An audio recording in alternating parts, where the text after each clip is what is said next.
All right, let's journey back in time. I'm talking way back, like 4,000 years, to ancient Mesopotamia. We're going to deconstruct this incredible myth, the story of Inanna's Sacred Star.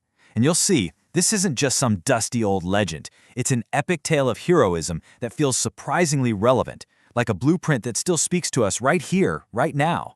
So that really brings us to the core question, right? Because this is way more than just a story. Think of it as a kind of ancient blueprint, a lesson in courage that, might just give us some surprising insights into the crises we all face today.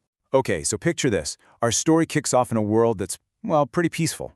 Everything's in order. We're in the land of Sumer, a civilization that's absolutely thriving, all under the watchful eye of the goddess Inanna.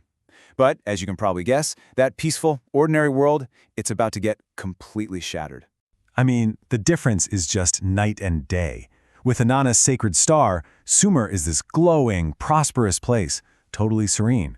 But then, this demon named Kur comes along and steals it. And boom, the world is plunged into chaos.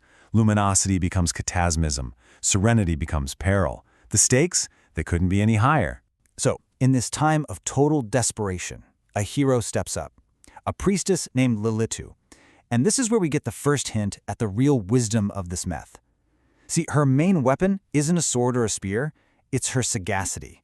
It's this incredible quality of wise judgment and discernment. That becomes the #1 tool in her heroic toolbox.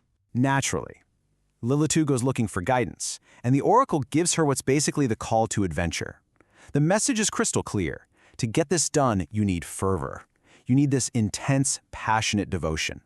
The Sacred Star is deep in the demon's underworld lair, and yep, Lilitu is the one who has to go get it. And just like that, Lilitu accepts her quest. She crosses over from her world into the terrifying underworld. This is Act 2, folks, the part of the journey where she's going to face a whole series of trials, each one designed to completely break her spirit. So, what's she up against? Well, her path has 3 major trials. First, she's got to survive the physical traps in Kur's lair. Second, she faces a major test of her own character. And finally, she has to go head-to-head with the demon himself. But not with brute force. She's going to have to use her wisdom. Okay, trial number 1. To get past all these, nefarious traps and spooky spectral flames, Lilitu leans on her acumen. Now, this isn't just book smarts. We're talking about sharp, quick thinking under insane pressure. She's not trying to power through the traps, she's outthinking them every step of the way. So Kur's physical traps didn't work. He's probably pretty frustrated at this point. So he moves on to plan B, a test of her spirit.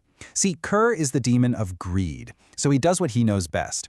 He tempts her with a mountain of riches and opulence, basically hoping she'll get distracted and just abandon her mission. But oh boy, does Kur misjudge her. He completely underestimates who he's dealing with.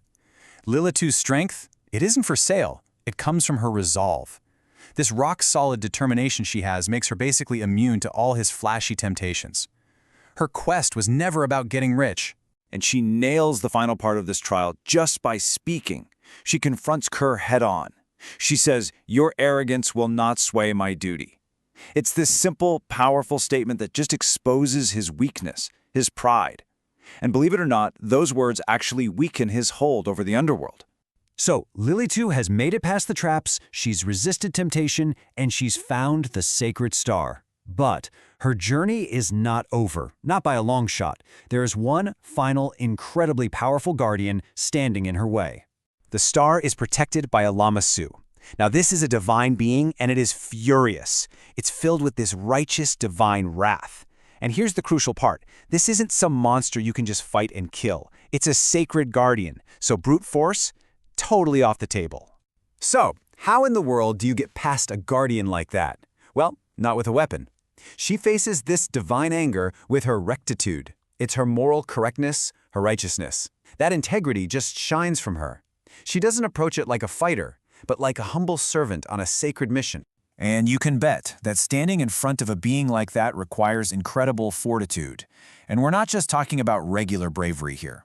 Fortitude is about that deep, enduring strength when you're facing something completely overwhelming.